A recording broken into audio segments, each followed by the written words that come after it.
the step over, like what's the difference between a step over? Sorry, you okay? Yeah. What's the difference between a step over and a back step? So back step, right? And then step over. Does that make sense, guys? So we're doing a step over this week from Z-Guard. Now I'm here hand fighting, creating space. The issue I have with this one is like you have a potential, it can go wrong and you can kick him, so be careful of that. So for me, it's like when he's chilling, he's more playing that counter idea, super far away from you, you can't get a hold of him. So at that point, I'm here, push his knee in a little bit. I like to control this hand if possible, because otherwise he can use it to like block it as you step over. So I'm pushing this arm down, and then I step around his body and head. I'm gonna sit on his stomach, and we call this the Captain Morgan position. You gotta sit on his stomach, okay? If you're on the thigh, he'll just get away. So like for instance, if I sit on his thigh, he'll just get away, or he'll take your back. So sit on his stomach here. I'm gonna look to untie his legs. So what I do is I reach for the far foot, and I grab it, and I fall towards the side of my knee bar that I'm gonna attempt, right? And then usually that unties it quite a bit because that falling momentum. Switch back to the bottom leg and go for your knee bar. You're gonna knee pinch, you're gonna leg curl. You can cross your feet if you like, it's up to you. I usually use like double heel control grip. You could do like wraparound grips and hug grips, that's fine. This is what I usually do. And I keep it on the top side here. And I'm gonna look to thrust, and same mechanics as an arm bar, just knee curl, knee pinch, thrust, pull, nice and slow. Now, you can also rotate towards your opponent, and now we're in honey hole position. We have our ankle lock. We have our heel hook, the power grip again, right? Okay. Now, also, as we go here, I'll show you guys like kind of like a fancy way to kind of trap the leg. If you want to try that, it's really nice. So I'm gonna look to step over again. And a lot of people are asking me, what do you do with your bottom leg? Your bottom leg is gonna be able to swivel if he just has the over the calf control. Okay, so it's not, you don't have to really worry about it too much. So as I step, you see how I'm able to swivel pretty easily here. It's gonna be very hard for him to stop, okay? All right, so from here, if I can like switch his figure four, that would be really nice.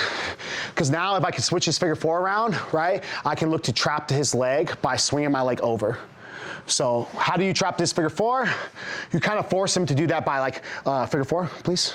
Yep, you're gonna just grab it, and you're and then you're gonna look to switch it. There you go. Once you switch it, you're gonna hold on to this foot, you're gonna fall down to your hip, you're gonna swing the leg over and cross your legs, and now his leg's trapped. And then you have the knee bar right there as well. Okay, so you can try that. One more sequence from the Captain Morgan. Now, for whatever reason, you would prefer to look to pass. Maybe you end up here and you're playing like wipeout IBJJF rules or whatever the case may be, and you can't go for those type of leg locks, and you just end up here. I just like hold on to his knee, and I poke my knee out, and I start to rotate into my opponent and look for that underhook, and then commit with that knee cut pass. Another idea you could do is we're here, I'll control both legs, and then I'll start to rotate to my right hip, closest to my opponent, and then I can go right to my cross ashi position, okay, or my clover leaf, okay? From clover leaf, I grab elbow to elbow, I'm gonna look at the mat and rotate and pull. For cross ashi, it's difficult to get this ankle lock from this position because his leg has a lot of give, so I usually like to rotate, pin the leg with my body weight, and now I can finish that ankle lock no problem. And if he ever pulls that leg out, I can go for that heel hook now too. Okay, hard. And we have like making sure he doesn't have grips. I usually like to like hold his arms, his biceps, okay? No, hand on the mat is always bad. Hand on the hip can be fine if you're there temporarily, but you know, this is bad too, right? So hands, controlling his hands, and then watch what I'll do with my free leg. I'm gonna step over between his legs, and I'm gonna put my knee on the mat, my shin across his thigh, and my foot behind his kneecap. I'll post the other leg, and now from here, I have his leg shelved, left, and now I can look to let go of his arm, get an overhook, and then fall back to my butt, my hip, and now we're back to the ashi sequence, okay? For my white belts, like staying here, fall into your hip. This is what you're allowed to do in your competitions, okay? Go for your ankle lock. Just make sure you slide it back so you can feel the toes on your shoulder and rotate your forearm bone so it's going into the Achilles, not the flat part, the edge part. And then from there, you can fall on it and go for your finish. My more advanced students, I still want us to get into the Reaper. I really think that's the best leg lock position. From there, I'm gonna look to weave this through as he starts to move. Okay, I can grab this other leg just for control purposes so he can't get away easily. And then we can go through our Reaper submissions, our heel hook, our steering wheel. Ankle lock is possible, it's just sometimes awkward to get. If you have it already, then it's great, but trying to get it after you get the position is a little difficult. Now he'll start to spin away, but this time he starts to like run away.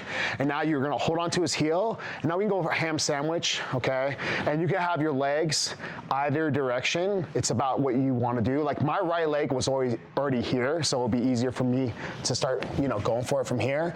But you can also do it with the opposite leg. So I've seen it done both ways. And then from there, you're gonna look to hold his heel as you get up using this hand. It's a lot of similarity to omoplata.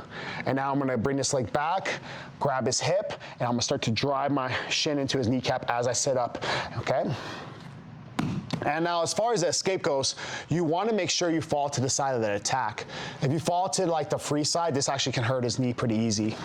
Fall to the side of the attack, and now he's going to start to kick out and get away. And my instinct, the person on top, is you lost this at this point. You're going to pass and get to a dominant position as quick as possible, right? Get your points, okay? I want that to be your instinct if things go wrong. So one more time. He has me in Z-guard. Okay, I'm controlling his arms. Like the hand on the hip can work, but I would prefer you controlling his arms, okay? And then from there, bring that leg over. You're gonna shelf that foot or that leg by posting your leg, and then you're gonna fall back, get your overhook. We have our ashi for our beginners. More advanced students, go to the Reaper, ankle lock, heel hook, and I really like the power grip for the heel hook. So cross grab the heel, and then you're gonna wrap around and grab your wrist. This is really good, it's hard to heel slip. And then from there, it's just elbows in, pull to your core, crunch, rotate. Should be all heel there. If I knee pinch and I start to thrust my hips, I can also target the knee.